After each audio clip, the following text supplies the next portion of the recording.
Bonjour à tous, bienvenue dans cette nouvelle édition des Masterclass de l'excellence commerciale. Je suis Roland Massenet, CEO d'Incentive et je suis ravi de vous accueillir aujourd'hui autour d'un thème qui est finalement le thème principal de cette dernière partie d'année, qui est le thème de la confiance. Le thème de la confiance, le thème de la motivation et de l'engagement.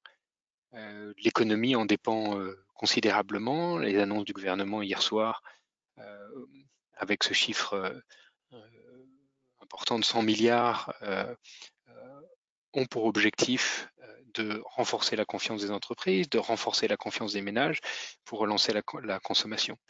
À l'intérieur d'une organisation, la confiance est aussi importante et c'est ce que nous allons essayer de voir ensemble. Alors tout d'abord, vous êtes comme toutes les semaines, vous êtes absolument formidable. Vous êtes 416 inscrits aujourd'hui pour cette nouvelle édition des Masterclass. Merci encore de votre confiance.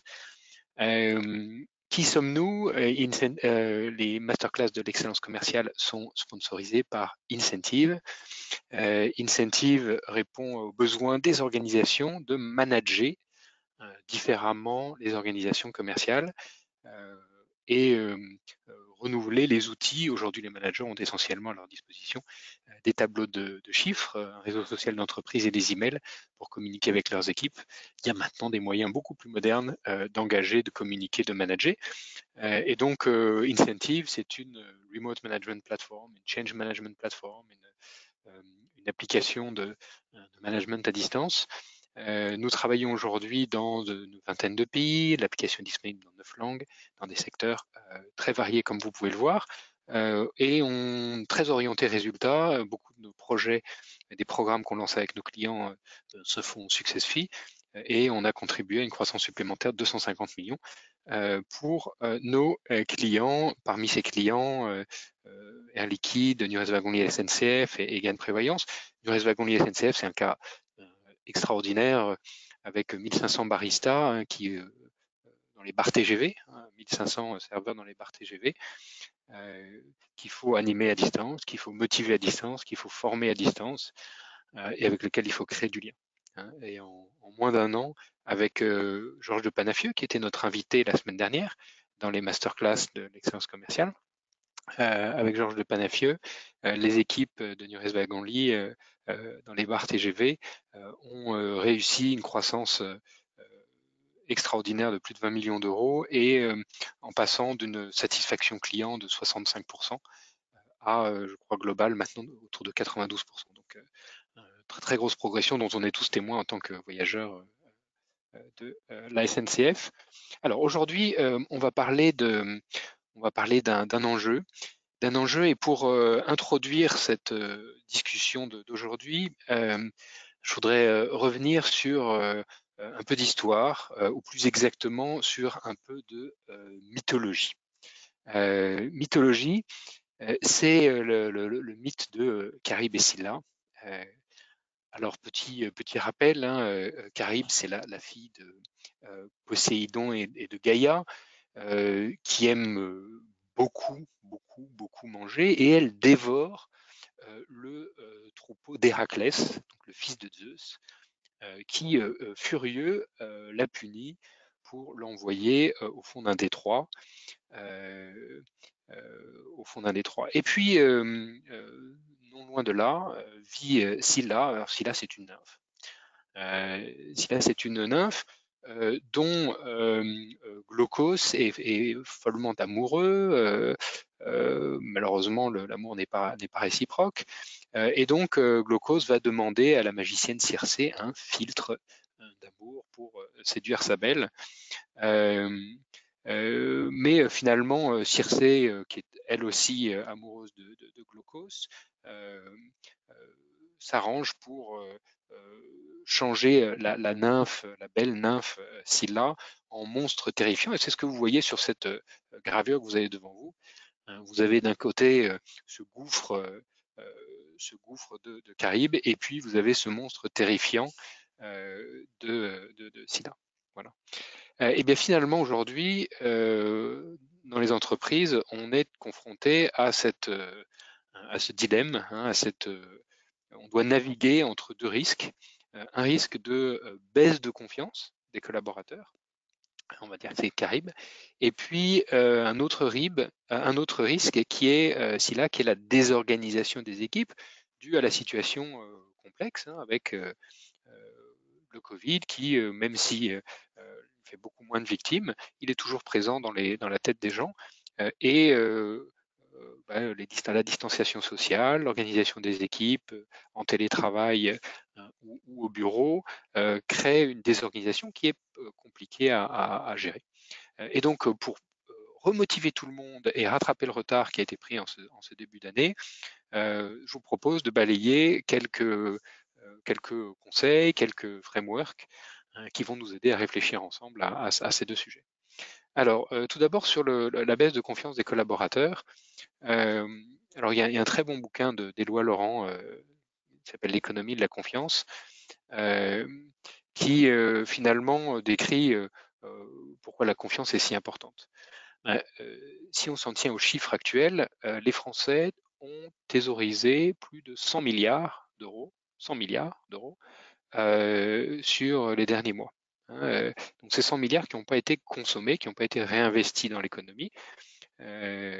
Et pourquoi? C'est parce que les Français ont un manque de confiance dans l'avenir et se disent mettons de l'argent de côté, soyons un peu fourmis pour une fois. Et donc, il y a un cercle vicieux qui s'entraîne. La baisse de confiance, et à l'intérieur d'une entreprise, c'est la même chose. Une baisse de confiance des collaborateurs, c'est une baisse d'énergie, une aversion au risque, donc on se protège, et donc de l'attentisme. Et dans une organisation qui n'avance pas, finalement, il n'y a plus de progrès et c'est le principal risque aujourd'hui. Alors pour aller sur la désorganisation des équipes, je retournerai tout à l'heure sur un webinaire qu'on avait fait en avril, une masterclass qu'on avait fait en avril sur confinement de leçons de sous-mariniers. Vous aviez été très très nombreux, près de 1500 à suivre en live ce webinaire à l'époque, pour voir comment on peut contrecarrer un certain nombre de biais, notamment de biais cognitifs, dans des périodes de désorganisation ou d'isolement des équipes. Alors, sur cet isolement et cette déconfiguration, cette configuration spécifique, l'enjeu, il est le moral des collaborateurs. Le confinement et l'isolement sont des facteurs pathogènes pour le cerveau et pour le corps. On l'avait vu lors de cette masterclass en avril, avec des études qui montrent que le risque de dépression est multiplié par 8 parce que le confinement, l'isolement modifie l'activité endocrinienne du corps et transforme le fonctionnement du système nerveux parasympathique. Donc il y a un enjeu économique, un enjeu de transformation, mais aussi un enjeu psychologique dans ce chemin à parcourir entre Caraïbes et Silla. Alors concrètement, si on en arrive dans cette nouvelle phase de notre discussion, théorie et pratique, on va commencer par parler de confiance, la baisse de confiance des collaborateurs. Comment est-ce qu'on peut agir concrètement en tant que manager, en tant que leader, pour reconstruire cette confiance et retrouver ce cercle vertueux d'un dynamisme, de prise de risque, d'engagement et de transformation. Alors pour ça, il faut considérer la confiance à 3 niveaux. Le premier niveau, c'est retrouver la confiance dans l'environnement. Et retrouver la confiance dans l'environnement, il passe par 3 étapes assez simples: agir, et c'est ce que font de façon très bien toutes les entreprises, agir, mettre en place les mesures barrières, les mesures de distanciation sociale à l'intérieur de l'entreprise, tous les protocoles, et globalement, tous nos clients et tous les interlocuteurs avec lesquels on interagit au quotidien sont satisfaits et prennent toutes les mesures nécessaires. La deuxième clé pour établir la confiance en l'environnement, c'est d'écouter et donc d'organiser régulièrement au sein des équipes des moments de partage où chacun peut exprimer sur ses sentiments, sa situation, Et la situation des uns ne ressemble pas à la situation des autres. On peut avoir des gens qui sont proches qui ont autour d'eux des personnes à risque. On peut avoir des personnes qui ont des trajets importants tous les matins à faire en transport en commun et qui peuvent être stressés pour ça. Et le fait d'en parler, mais ça permet finalement le fait de libérer la parole, ça permet déjà de désacraliser et de commencer à trouver des solutions. Et puis le troisième point sur lequel on observe finalement un plus gros défaut dans les organisations, que ce soit les PME ou les grands groupes, c'est les prises de parole. Hein, c'est les prises de parole, c'est la communication du leadership. La prise de parole, bien sûr, au niveau du COMEX, mais aussi au niveau des patrons de BU et au niveau des équipes. Et chaque niveau, finalement, s'appuie souvent sur la communication corporate, en oubliant que la prise de parole, elle doit être aussi au niveau local. Et prendre la parole, bah, c'est aussi prendre la parole sur les risques réels, hein, pour rassurer. Alors, j'ai pris quelques chiffres, puisque finalement, la confiance aujourd'hui, elle est nettement plus élevée que lors de la crise de 2008. Et ça, c'est un indicateur de l'INSEE hein, qui est mis à jour tous les mois. Ça date d'il y a quelques jours. On voit que l'indice de confiance aujourd'hui, il est autour de 94, alors qu'en 2008, on était descendu autour de 82, 83. Donc ces messages-là, ce sont des messages positifs, parce que si les gens se disent que finalement on a plus confiance qu'en 2008 et que finalement la crise de 2008, on l'a passée sans trop de problèmes, bah, finalement cette crise-là, on va aussi la dépasser. Donc premier élément, la confiance finalement est pas si mauvaise que ça. En tout cas, elle est bien meilleure que l'image que se font les gens de la confiance collective. Deuxième élément, le chômage reste maîtrisé au second trimestre grâce au soutien public. On n'est pas là pour faire de la politique, mais ça rassure aussi. Et on a autour de nous des gens qui sont angoissés par le niveau de chômage ou potentiellement les licenciements à venir. Mais finalement, on a ces dernières années, grâce aux efforts collectifs, réussi à faire diminuer le chômage. Et donc ça aussi, c'est une bonne nouvelle sur laquelle il faut insister. Et puis, troisièmement, dans certains secteurs sont déjà repartis. Hein. Certains secteurs sont déjà repartis, et notamment l'opinion des entrepreneurs du bâtiment sur leur activité récente s'améliore de nouveau. Hein, et donc, on a déjà des dynamiques dans certains secteurs qui sont très positives. Voilà, je voulais juste profiter de cette masterclass pour vous donner ces chiffres. Ils sont disponibles sur le site de l'INSEE. Hein, n'hésitez pas à les relayer, parce que la confiance collective crée la confiance dans les entreprises, et la confiance dans les entreprises est le ciment de l'accélération et des transformations. Et donc on arrive à l'entreprise. Et rétablir la confiance dans les entreprises, je l'ai résumé en accélérer les projets de transformation. On a vu tout à l'heure le cercle vicieux qui arrivait à l'attentisme, hein, l'attentisme des collaborateurs. Pour combattre cet attentisme, le meilleur moyen, c'est de redonner une dynamique, redonner une dynamique collective avec des projets de transformation. Et si vous devez faire des choix entre différents projets, choisissez des projets sur lesquels vous pouvez impliquer l'ensemble des équipes dans la co-construction de la solution. Il y a des sujets qui sont forcément très top-down, et puis d'autres sujets qui méritent d'impliquer les équipes. En impliquant les équipes, vous redonnez une nouvelle dynamique, vous redonnez le sens de l'engagement, vous redonnez une implication, et ça aide aussi les gens à moins gamberger sur les risques potentiels. Donc accélérer les projets de transformation. Et là, on voit vraiment deux types d'organisations, hein, des organisations parmi nos clients ou parmi nos interlocuteurs, des organisations qui ont très rapidement, dès le mois d'avril, transformé leur manière de vendre, leur protocole d'organisation interne, leur pitch, et commencer à entamer une migration vers des outils digitaux plus efficaces. Et puis d'autres qui finalement se sont dit on va attendre un peu. Là, il ne faut vraiment pas hésiter, accélérer, accélérer, accélérer. Et puis, rétablir la confiance individuellement. Là, j'aimerais vous parler des 4 leviers de transformation de notre framework chez Incentive, hein, qui s'appelle TISA. TISA, ça veut dire transactionnel, individuel, social et aspirationnel.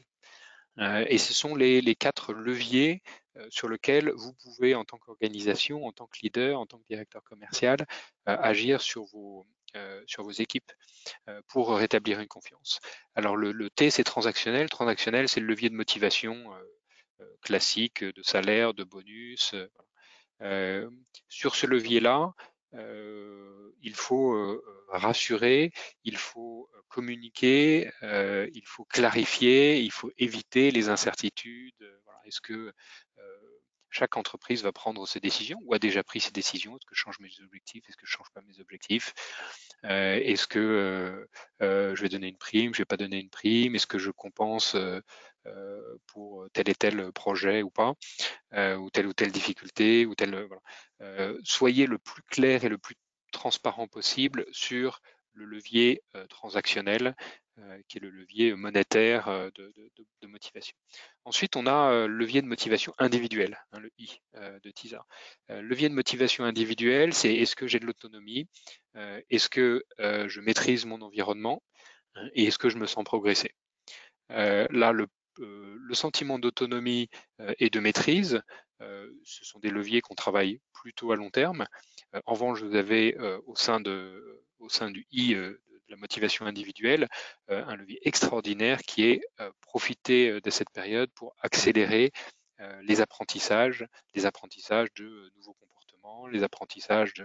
Alors maintenant, il y a à la fois vous avez beaucoup de programmes déjà en cours de formation, mais n'hésitez pas à pousser à vos équipes des opportunités d'apprendre à travers des vidéos de TEDx, à travers les vidéos qui sont disponibles sur LinkedIn qui permettent de se former sur des soft skills.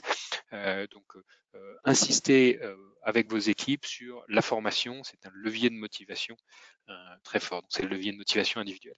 Ensuite, le S c'est pour social, hein, donc c'est la motivation d'interaction avec les équipes.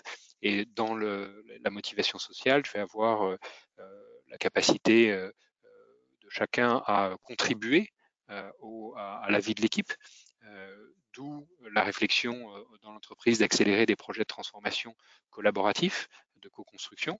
Parce que si je lance un projet de co-construction, je vais donner à chacun la possibilité de contribuer et donc je vais renforcer sa motivation sociale. Il faut reconnaître, je peux contribuer, mais il faut aussi que ma contribution soit reconnue par le groupe, hein, ce qui va être le cas.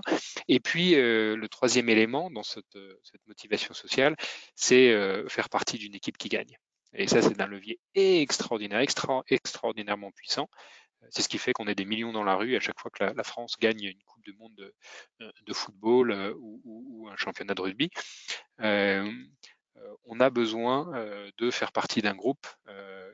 On a besoin de sentir que le groupe est fort. On a besoin de sentir que le groupe gagne. Et donc là, il faut être à tous les niveaux, au niveau de l'organisation, au niveau des BU, au niveau des équipes, systématiser les célébrations et les félicitations individuelles. Et être extrêmement rigoureux et volontariste sur ce sujet-là. Les gens ont besoin de sentir que à chaque fois qu'il y a quelque chose de bien qui arrive, on le célèbre et c'est un événement collectif. Et puis le dernier levier dont on parlait lors d'une autre masterclass, c'est le levier aspirationnel, hein, de TISA. Donc j'ai transactionnel, individuel, social et aspirationnel. Et là, c'est autour des valeurs. Est-ce que mon métier a du sens? Est-ce que j'ai l'occasion régulièrement de contribuer à mon niveau, pour moi et pour la planète, à rendre le monde meilleur? Et là, ça sort un peu du cadre de la confiance proprement dit. Donc voilà, rétablir la confiance, c'est rétablir la confiance en son environnement, c'est rétablir la confiance dans la capacité de l'entreprise à se transformer, et c'est rétablir la confiance individuelle que oui, je suis quelqu'un qui peut contribuer, et je retrouve la motivation, l'engagement pour prendre des risques, et participer activement aux transformations en cours. Donc voilà, après, on a vu comment est-ce qu'on pouvait conjurer la baisse de confiance des collaborateurs, hein. Donc on a évité Carib. Maintenant, le deuxième écueil, c'est Scylla. C'est la désorganisation des équipes. Alors, la désorganisation des équipes, elle est liée au confinement, elle est liée au chômage partiel, qui est encore actif dans certaines entreprises, et elle est liée à des situations très particulières où on a maintenant des gens qui sont en télétravail, des gens qui sont au bureau, avec des rythmes qui sont formalisés plus ou moins, hein. Il y a encore beaucoup de flexibilité qui est laissée dans beaucoup d'entreprises, avec des rythmes qui, en moyenne, sont autour de 3 jours par semaine en entreprise, et 2 jours de télétravail dans les métiers qui le permettent. Donc tout ça crée des situations nouvelles pour les managers de terrain, crée des difficultés pour les patrons de BU et les directeurs commerciaux pour définir des normes, puisque finalement les directives sont toujours assez délicates à faire respecter avec les contraintes des uns et des autres, sans compter les personnes qui sont diagnostiquées et qui doivent être isolées, rentrées en quarantaine avec éventuellement leurs équipes.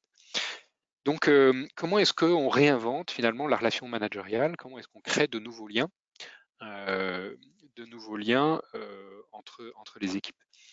Eh bien là, la première chose à considérer pour les entreprises qui continuent à embaucher, hein, la plupart des organisations ont déjà repris ou vont reprendre rapidement les recrutements, hein, ne serait-ce que pour renouveler le turnover naturel. Quand on a 500, 600, 1000, 2000 commerciaux, il y a forcément un turnover naturel qu'il faut remplacer.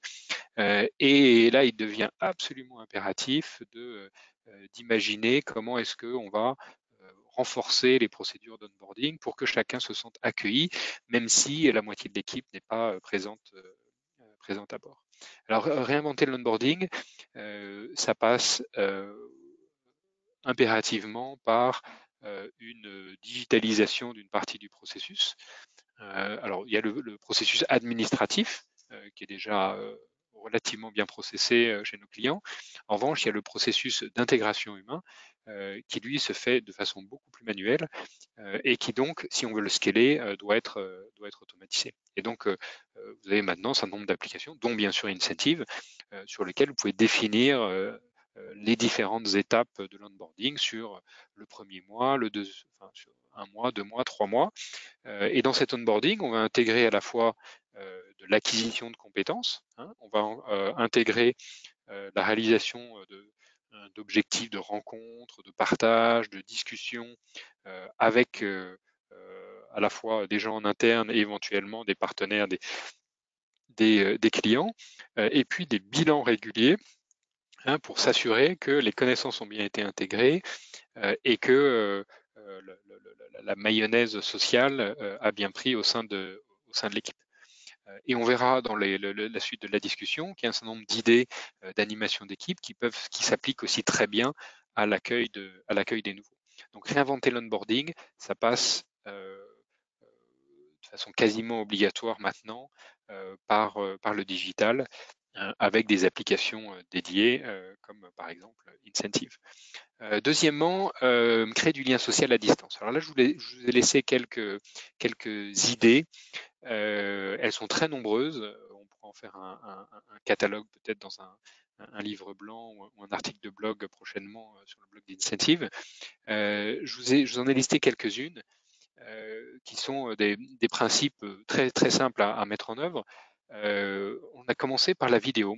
La vidéo, c'est la manière de créer du lien Aujourd'hui, il y a beaucoup d'interactions sur Zoom, sur Teams, sur Skype, où on voit les gens qui désactivent leurs vidéos, voilà, peut-être par discrétion, certains par timidité.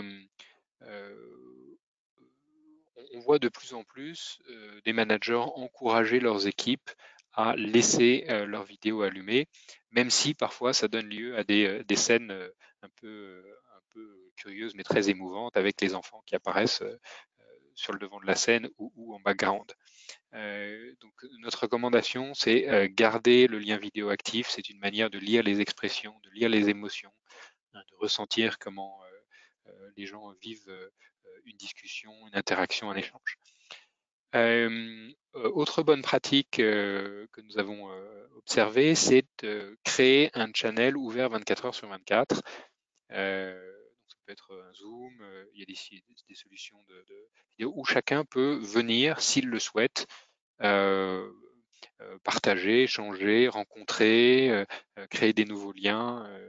Voilà. Et ça, c'est une manière, quand ce lien est ouvert 24 heures sur 24, avec, alors bien sûr, c'est peut-être pas 24 heures sur 24, c'est peut-être en fonction également des cultures d'entreprise, c'est peut-être du 9h-18h. Mais l'idée, c'est d'avoir une room, hein, une pièce dans laquelle les gens peuvent venir, un peu comme une cafétéria dans l'environnement physique, permet à chacun d'aller prendre un café et de se retrouver. Bah là, c'est la même chose, c'est une sorte de machine à café où, en fonction de la taille des organisations, on va se retrouver à 2, 3, 4, 5.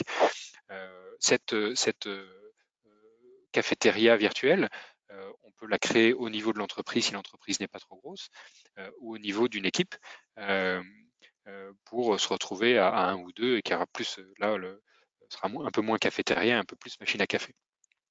Bien sûr, il y a toutes les initiatives, et celles-là, elles sont maintenant très répandues, de sport ou de yoga ensemble, hein, avec un professeur ou un collaborateur qui prend le leadership et puis qui anime une séance de sport ou de yoga.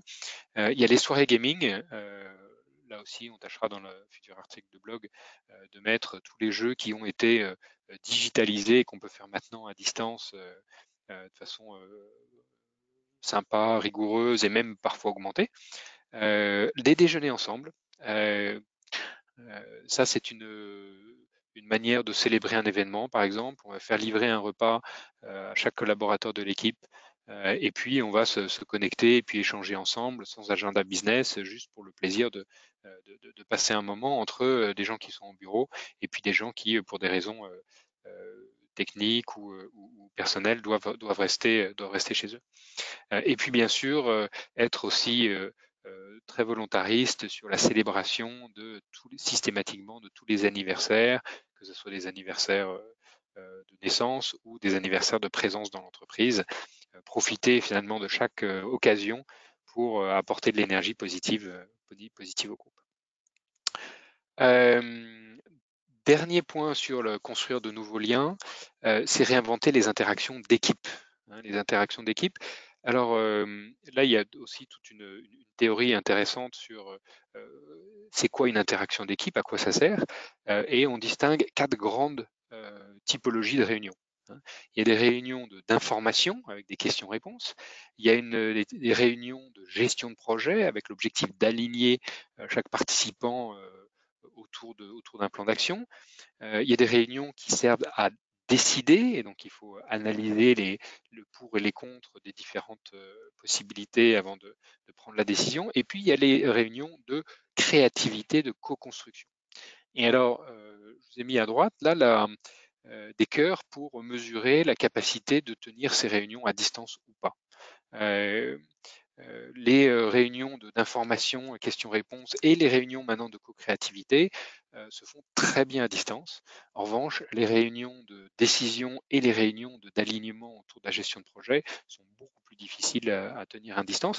Et donc, ça vous permet aussi, en fonction de vos réunions, de vous dire, bah là, si on a l'occasion de se réunir 2 jours par semaine, pendant ces 2 jours, on va se focaliser sur les réunions d'alignement autour de la gestion de projet et sur les réunions de décision. En revanche, tout ce qui est information, questions-réponses, etc., on peut le faire quand on n'est pas à distance. Et puis, vous avez maintenant notamment pour les outils de co-construction et de créativité, les outils Google ou Office 365, Google Forms, Google Docs, un outil de brainstorming, Klaxoon, qui se diffuse aussi assez largement, Figma qui est pour les équipes produits aussi un bon moyen de co-créer dans un environnement éclaté. Voilà, donc en bonus, je voulais donner le rappel des leçons de sous-marinier qu'on avait détaillées dans la masterclass d'avril, avec une réflexion autour du rythme de travail, une expression de l'autorité avec moins de formalisme mais plus d'exigence, vers plus d'autonomie des équipes, et donc insister sur la formation continue des équipes à la fois sur du soft et sur de hard skills.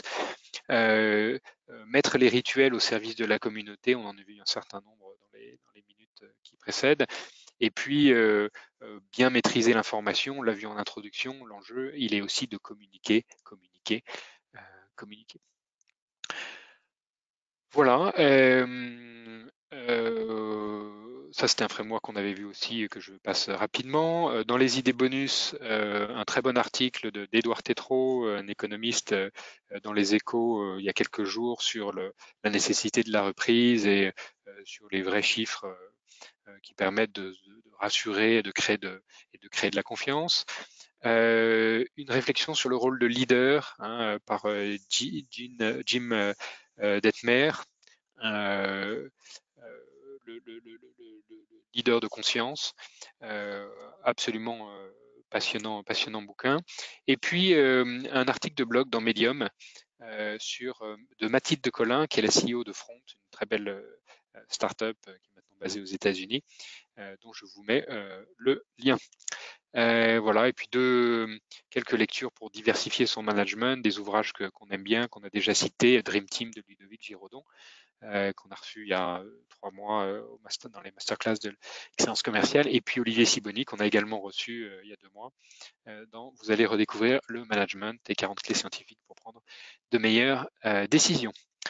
Voilà, un grand merci de votre présence. La semaine prochaine, nous aurons l'occasion de recevoir Benjamin Pavageau, qui est titulaire de la chaire de leadership et d'Accenture à l'ESCOM, et qui a sorti un livre qui s'appelle Développer vraiment son leadership.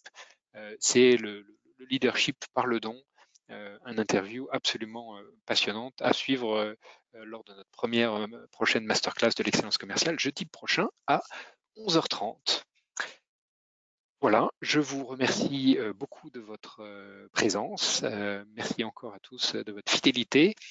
Et s'il y a quelques questions, je vais prendre les questions. Voilà.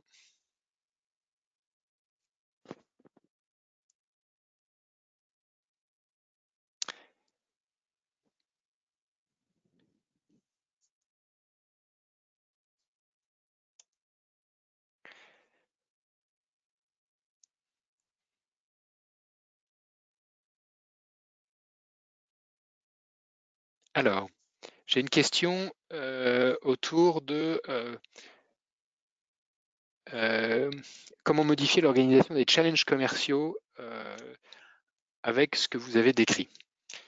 Alors ça, c'est une bonne question. On a hésité sur le thème de cette masterclass à parler spécifiquement de challenge, qui est notre métier, notre expertise historique chez Incentive, et parler plus de mode de management. On a décidé de parler plus de management parce que finalement, ces réflexions, elles diffusent dans l'ensemble de l'expression du leader.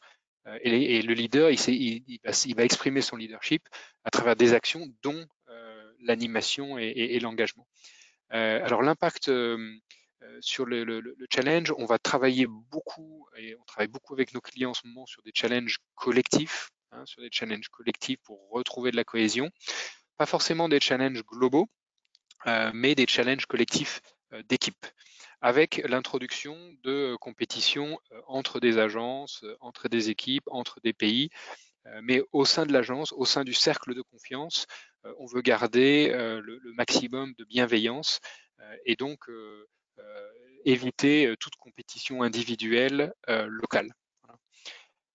Le deuxième sujet ou la deuxième grande tendance qu'on observe sur les challenges de fin d'année, c'est l'introduction de plus en plus fréquente de causes caritatives dans les challenges. On a historiquement travaillé beaucoup avec les petits frères des pauvres et BNP Paribas Banque Privée. On a travaillé avec des associations autour de la santé, avec des laboratoires pharmaceutiques. Et maintenant, quasiment dans tous les secteurs, on voit ces réflexions autour de finalement, est-ce qu'on peut profiter de ces moments, de ces temps forts pour peut-être récompenser les meilleures équipes, mais aussi contribuer avec des dons soit en nature, soit des dons de temps à une association pour redonner du sens, redonner une dynamique, là aussi une dynamique de groupe. Et puis la troisième tendance, elle est dans l'accélération des temps forts. Donc on a de moins en moins de temps forts annuels, ou alors ce sont des fils rouges, mais qui vont être rythmés de façon plus précise, parfois même de façon hebdomadaire, mensuelle, ce qui permet une politique des petits pas. Quand on est dans l'incertitude, c'est difficile de se donner des objectifs à 3 mois parce qu'il y a beaucoup de choses qu'on ne maîtrise pas. Et donc, si on donne des objectifs à 3 mois que derrière on ne peut pas atteindre, ça sera démotivant pour tout le monde.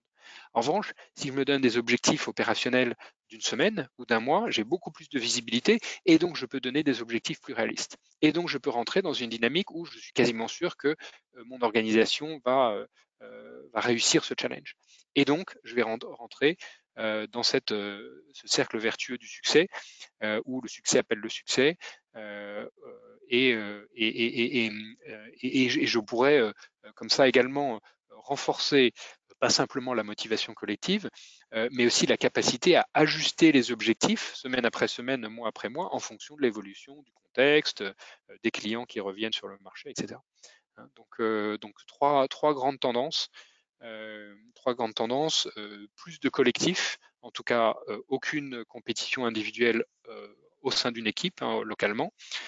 Deuxièmement, de plus en plus de caritatifs dans les mécaniques d'engagement. Et troisièmement, un rythme qui s'accélère d'animation qui permet de mobiliser tout le monde autour d'objectifs plus atteignables. Voilà, j'espère que j'ai bien répondu à la question.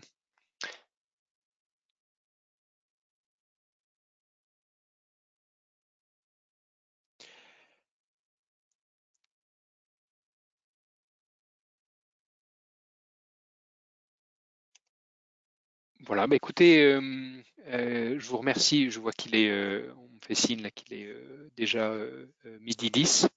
Je vous remercie beaucoup de votre fidélité. J'étais ravi d'échanger avec vous autour de ce sujet passionnant. Je vous donne encore rendez-vous la semaine prochaine pour écouter Benjamin Pavageau nous parler de développer son leadership par le don. Il aura l'occasion de nous présenter son dernier ouvrage, développer vraiment son leadership. Je vous remercie à tous et à la semaine prochaine.